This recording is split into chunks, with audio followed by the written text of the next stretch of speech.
Okay, अस्सलाम वालेकुम students. अब हमने जो है बायोलॉजी सेकेंड ईयर का, अब हमने रिप्रोडक्शन वाला चैप्टर शुरू करना है।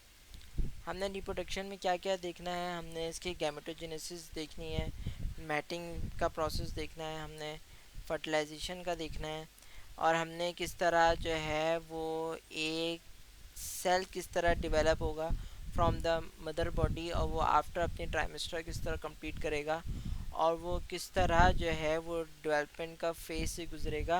और इसमें हमने ह्यूमन मेल रिप्रोडक्टिव सिस्टम और ह्यूमन फीमेल रिप्रोडक्टिव सिस्टम भी हमने देखना है। अच्छा, condition required for the sex reproduction, इससे पहले तीन उसमें होता है। एक होता है gametogenesis, gamete formation, mating male and female contribute their gamete, और fertilization fusion of male and female gametes. Gametogenesis क्या होता है? गैमेटोजेनेसिस आपकी दो तरह की होती है, एक होती है स्पर्मेटोजेनेसिस, एक oogenesis। Sperm formation inside the seminiferous tubule of the testis, this week take place 10 weeks, ये मेल में होता है। और oogenesis ovum formation inside the ovary, this process take place 4 weeks, ये फीमेल में होता है। अच्छा, जर्म सेल्स कॉज कराते हैं स्पर्म को, और जो oogenesis का प्रोसेस हम देखेंगे किस तरह होता है। अच्छा, जर्म सेल हुए, जर्म सेल आया, जर्म सेल दो दो सेल्स में डिवाइड होकर 2n 2n, फिर उसके बाद मज़ीद दो सेल में डिवाइड होंगे ये, और ये मज़ीद दो सेल में डिवाइड हुए। फिर इसमें से ये सेल लीव हो जाएंगे, जो एक सेल जो है वो आगे मज़ीद स्पर्म को डेवलप करेंगे और स्पर्म को आगे मज़ीद कंट्रीब्यूट करेंगे। ये हो गया 2n। इस जर्म सेल से डिवाइड हुए ये स्पर्मेटोगोनिया सेल्स में डिवाइड हुए। स्पर्मेटोगोनिया से जो आगे जो मज़ीद जो एक डेवलपमेंट हुई ग्रोथ हार्मोन की, प्राइमरी स्पर्मेटोसाइट हुई। प्राइमरी स्पर्मेटोसाइट के बाद फिर हमने मज़ीद सेल्स में डिवाइड हुए, ये सेकेंडरी स्पर्मेटोसाइट हुई। सेकेंडरी स्पर्मेटोसाइट के बाद ये एक single single single and spermatids में डिवाइड हो गए, और ये स्पर्म्स रिलीज हो गए स्पर्मेटोगोनिया के प्रोसेस से। जो जर्म सेल से ग्रोथ प्राइमरी स्पर्मेटोसाइट तक जो साइकिल है वो माइटोसिस कहलाती है। और जो जो प्राइमरी स्पर्मेटोसाइट के बाद जो secondary spermatocyte spermatid spermatogonia sperm production जो होती है वो मेयोसिस कहलाती है। oogenesis क्या है? oogenesis just like the ovum production inside of the cell.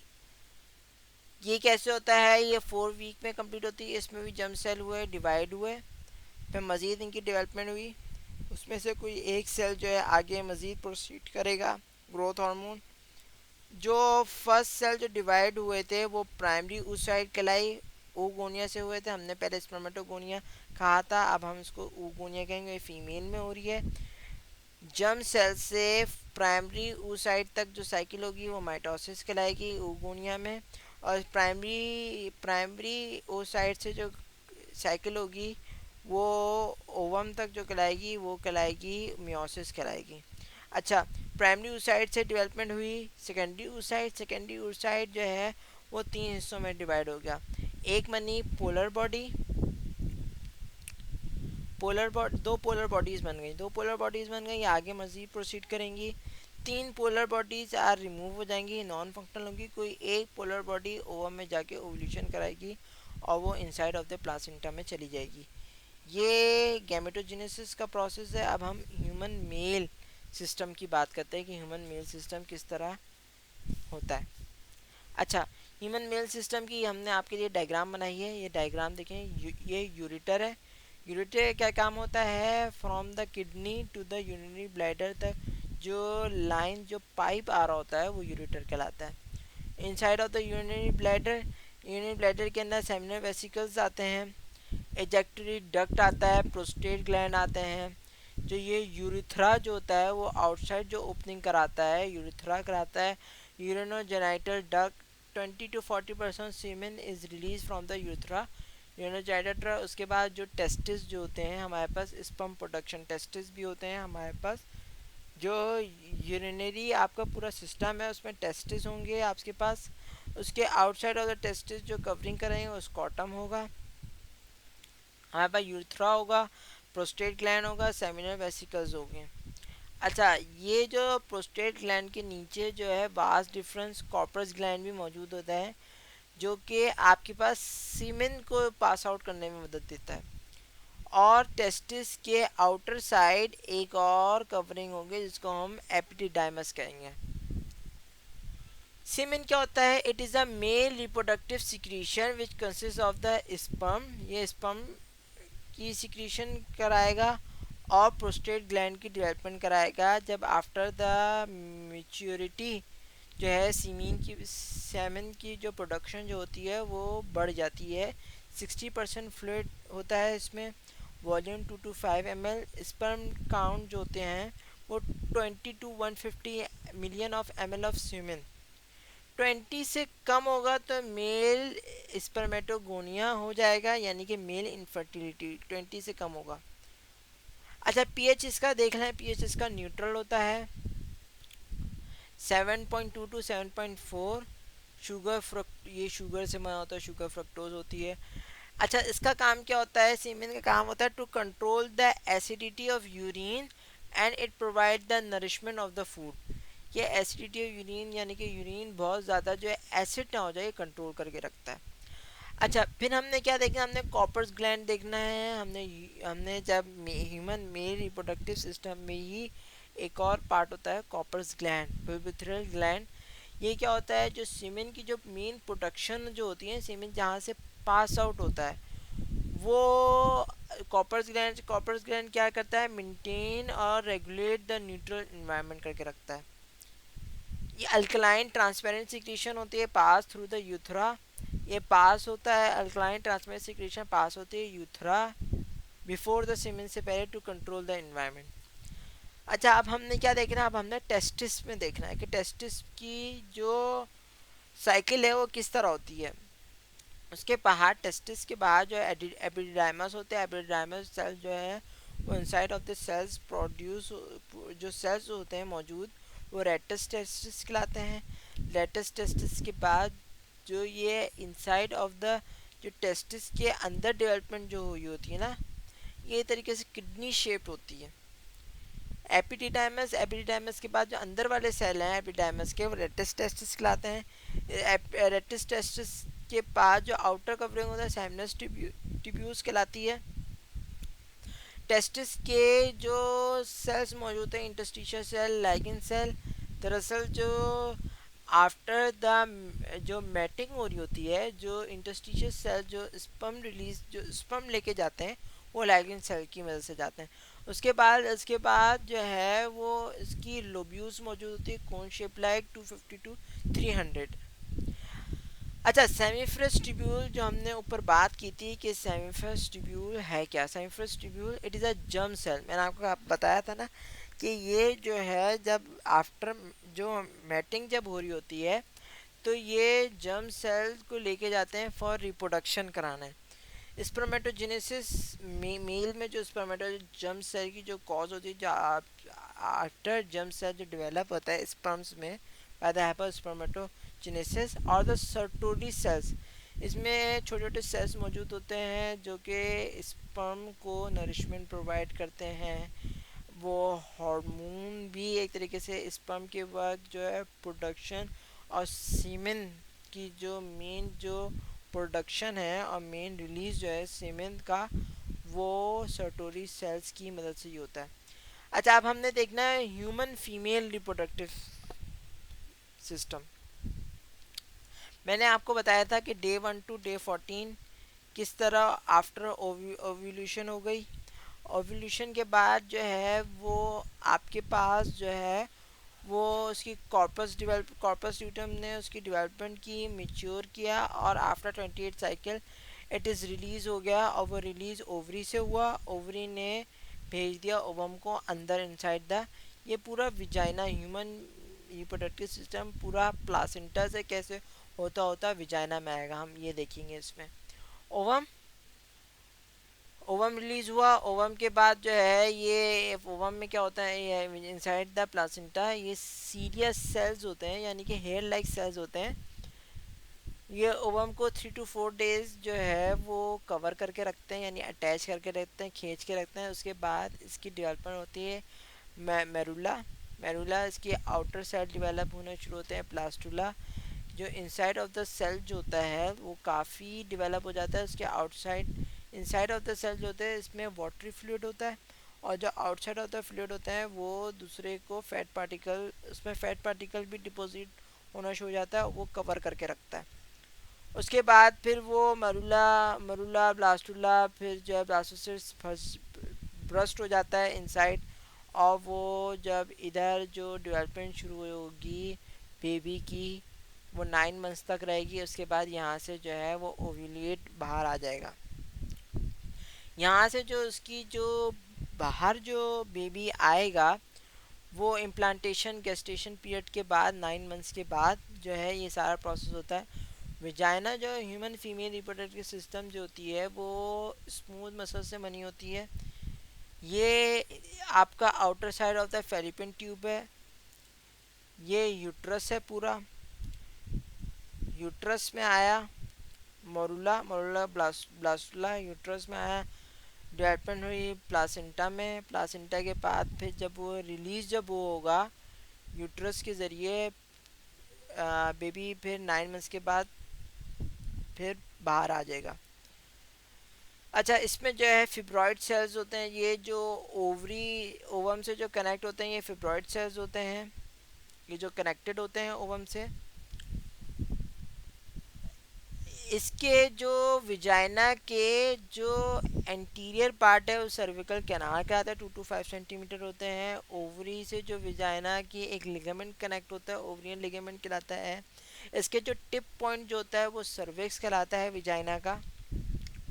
Vagina की 3 लेयर होती है, एक होती है एपिमीट्रियम, एक होती है एंडोमीट्रियम, एक होती है मायोमीट्रियम। 3 लेयर होती है। एपिमीट्रियम जो सीरियस लेयर होती है, आउटर लेयर होती है।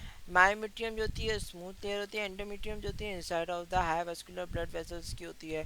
कॉन्ट्रैक्शन ऑफ यूट्रस, ये कॉन्ट्रैक्शन ऑफ यूट्रस में हेल्प आउट करता है ऑक्सीटोसिन जो होती है, मैंने पहले बताया था। ये जो ऑक्सीटोसिन जो होता है वो लेबर पेन कॉज कराता है और यूट्रस की डेवलपमेंट कराता है और सिक्रीशन रिलीज करेगा, सिक्रीशन कराएगा, प्रोडक्शन कराएगा मिल्क की, और लेबर पेन कॉज कराएगा, यूट्रस की डेवलपमेंट कराएगा। स्पंजी पार्ट होता है, टेम्परेरी होता है। टेम्परेरी जो जो सेल्स की डेवलपमेंट हो रही होती है फिर ये रिमूव हो जाती है, जिसको हम पीरियड साइकिल भी कहते हैं। ये जो है वो टोटल जो है वो 14 डेज पे 14 टोटल जो है इसका जो पीरियड जो होता है वो टोटल जो है 14 डेज पे डेवलप होता है। अच्छा, ऑक्सीटोसिन का काम क्या होता है? ऑक्सीटोसिन का काम होता है कॉन्ट्रैक्शन, लेबर पेन कॉज करना, मायोमीडियम के बाद स्मूथ मसल्स के पास। फर्स्ट ओवम जो आपकी फर्स्ट मेच्योरिटी जो है जो आपकी स्टार्ट हो जाती है at the age of 12 to 13। ये थोड़ा सा ग्राफ बताया हुआ है। 12 to 13 में जब आपकी स्टार्ट हो जाएगी और आपकी अमूमन जो है वो टोटल जो अरसा होता है वो 37 ईयर्स आफ्टर 13 एज, 13 साल के बाद जो है अक्सर लड़कियों में जो होती है वो स्पर्म जो ओवरी की प्रोडक्शन ओवम का प्रोडक्शन स्टार्ट हो जाती है। 37 ईयर्स तक ये प्रोसेस रहता है। 50 ईयर्स के बाद मोनोपोज लगता है, infertility. Fertile period total 450 months का होता है, 37.5 ईयर। मैंने पहले ही बताया था कि LH हार्मोन जो होता है वो रिस्पॉन्सिबल जो होता है ओव्यूलेशन के होता है।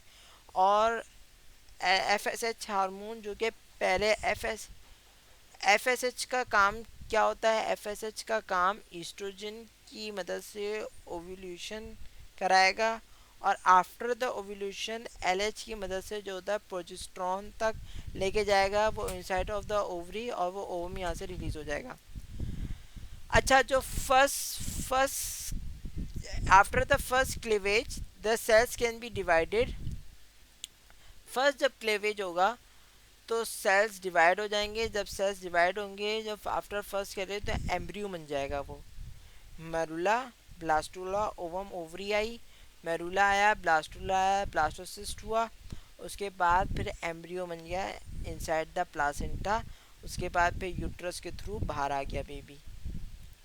ह्यूमन गैस्ट्रेशन पीरियड 280 डेज पे डिपेंड करते हैं। ये 40 वीक्स की टोटल साइकिल होती है। एक फीमेल की नॉर्मल इंडिविजुअल में, नॉर्मल फीमेल की लाइफ में 40 वीक्स की साइकिल होती है। 280 डेज पे डिपेंड करती है जब जब मदर जो है प्रेग्नेंट होती हैं।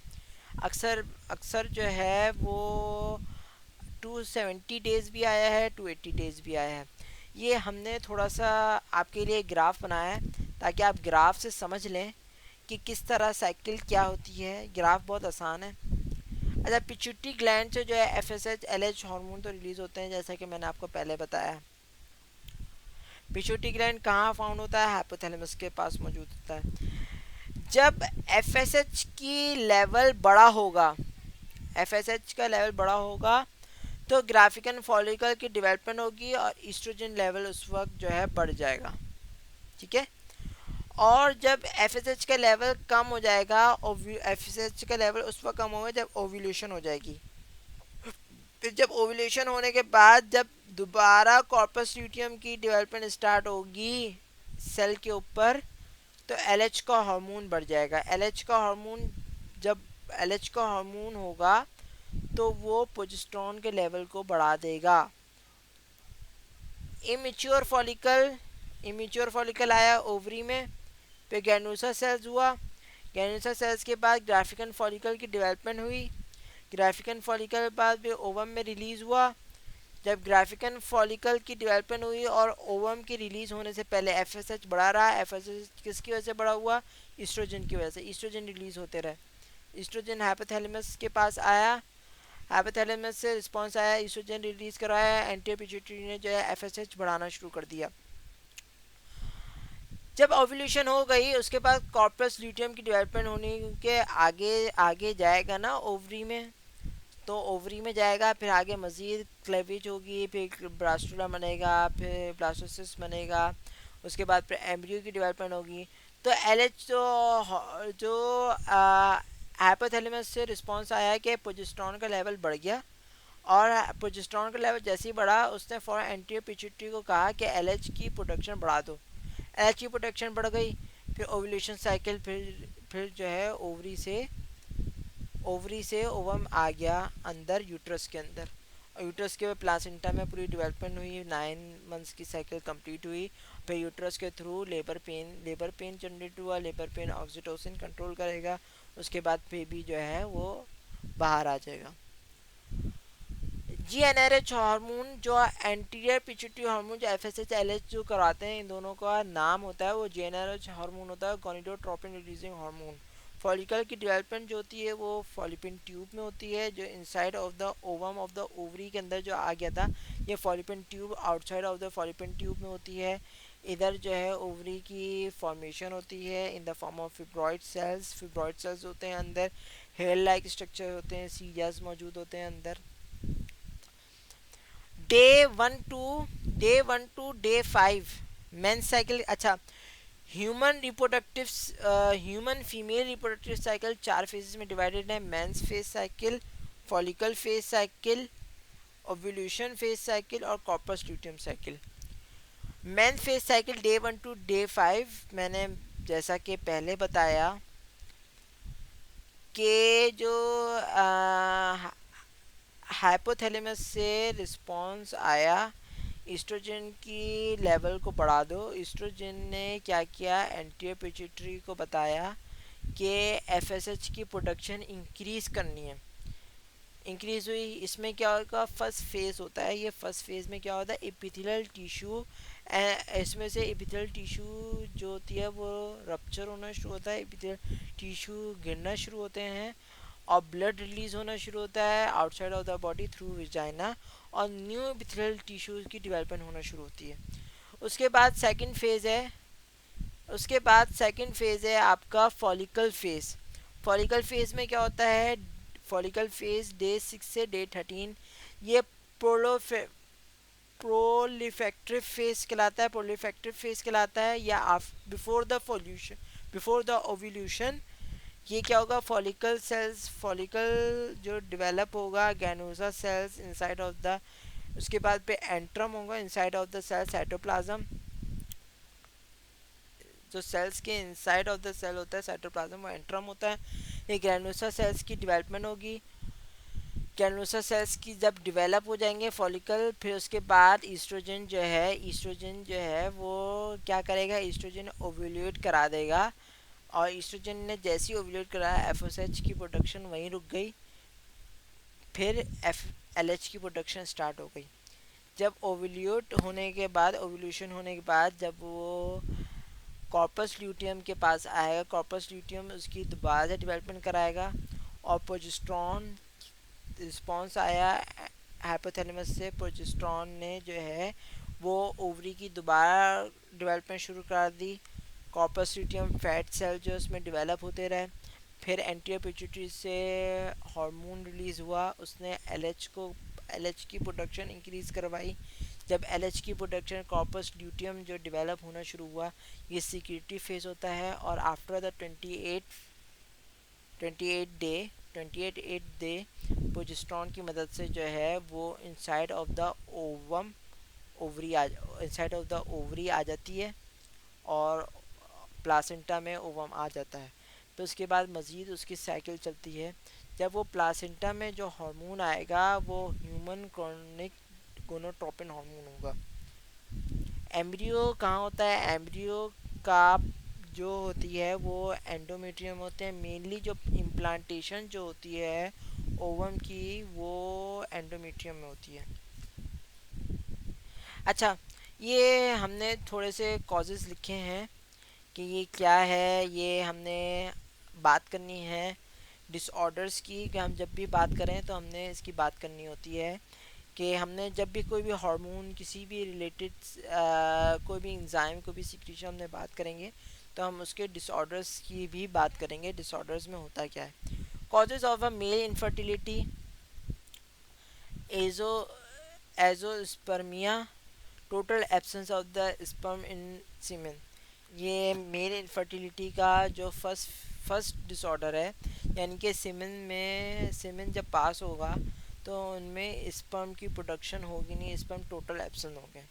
फिर दूसरा है oligospermia, the sperm count is below 20 million. हमने कहा 20 to 150 मिलियन हो चाहिए, 20 मिलियन से भी कम होगा इसका स्पर्म काउंट ओलिगोस्पर्मिया में।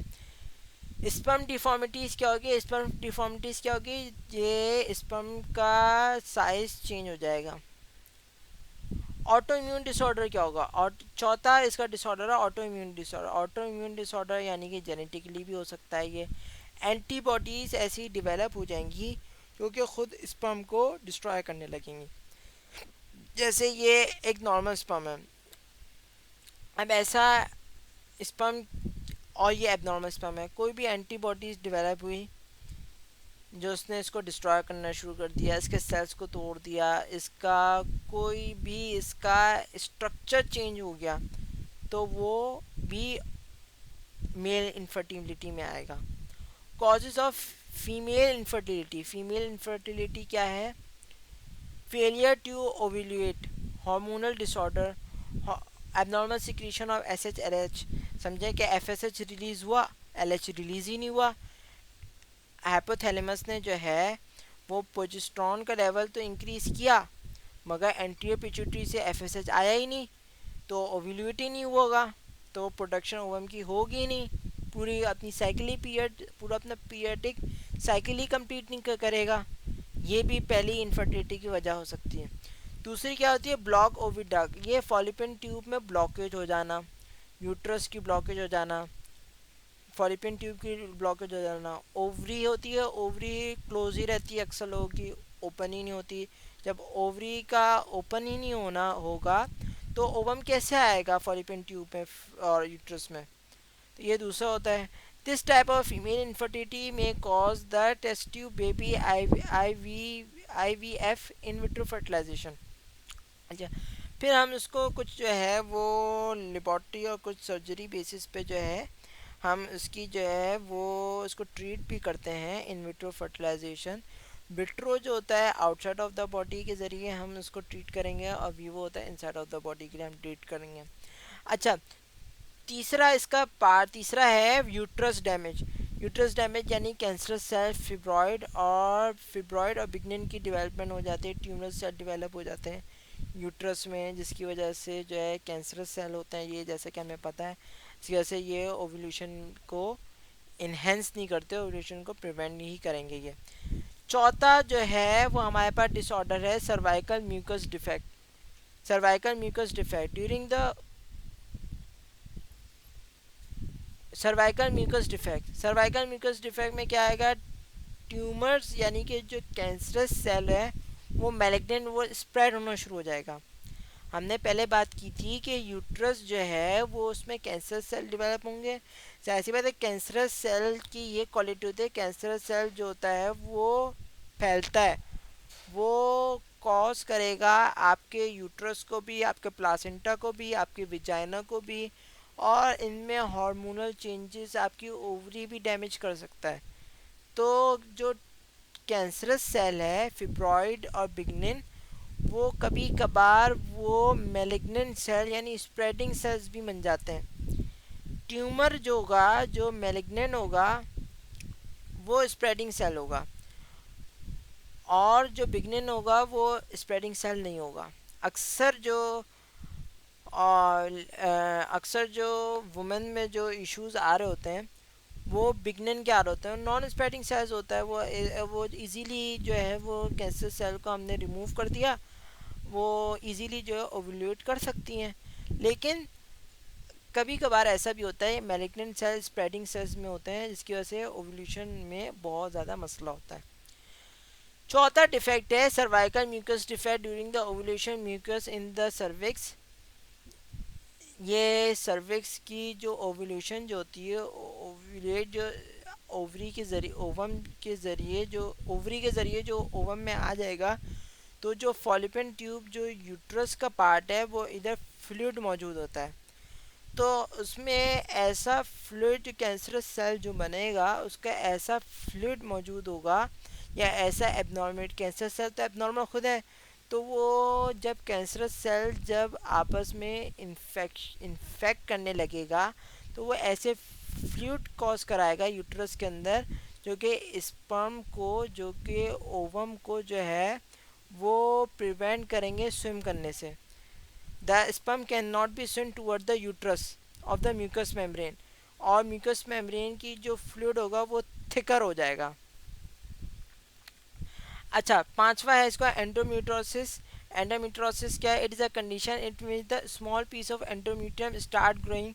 अच्छा, small formation of the smooth cells of endometrium are start शुरू हो जाते हैं at the human female reproductive cycle ovary में, जो कि कॉज कराते हैं, जैसी बात है ओवरी में ऑलरेडी जो है एंडोमेट्रियम के जो सेल्स की डेवलपमेंट जो स्टार्ट हो गई, तो जब स्टार्ट हो गई तो जो ओपनिंग है वो तो क्लोज हो जाएगी, तो ओवरी फिर फॉलिपियन ट्यूब के अंदर आ ही नहीं पाएगा, जिसकी वजह से ये भी जो है इनफर्टिलिटी कॉज करते हैं।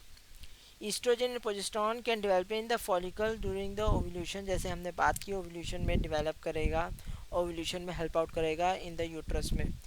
Disease through the sexually transmitted of the diseases. अच्छा, डिजीज़ कौन सी डिजीज सेक्सुअली ट्रांसमिटेड होती हैं, सबसे पहले है gonorrhea. Gonorrhea it is a gram negative cocci, ये कोकाय होता है, ये बैक्टीरिया होता है। नेजीरियन नेजीरियन जेनेराय, ये क्या करेगा, ये ग्राम पॉजिटिव जो होगा वो उसको, ग्राम नेगेटिव कोकाय जो होता है वो पिंक कलर सस्टेनिंग होता है। ये ऐसे बैक्टीरिया आ जाते हैं आपके during the sexually transmitted disease में, ये आ जाते हैं जब मैटिंग हो रही होती है, तो आपकी बॉडी जो है वो जब ये ट्रांसफ़र होगा तो वो ओव्यूलेशन में, वो रिप्रोडक्शन में जो है वो इनफर्टिलिटी भी कॉज कर सकता है। दूसरा है स्पाइलस, ये स्पायरेक्टम बैक्टीरिया होता है, ये इनफर्टिलिटी कॉज करता है।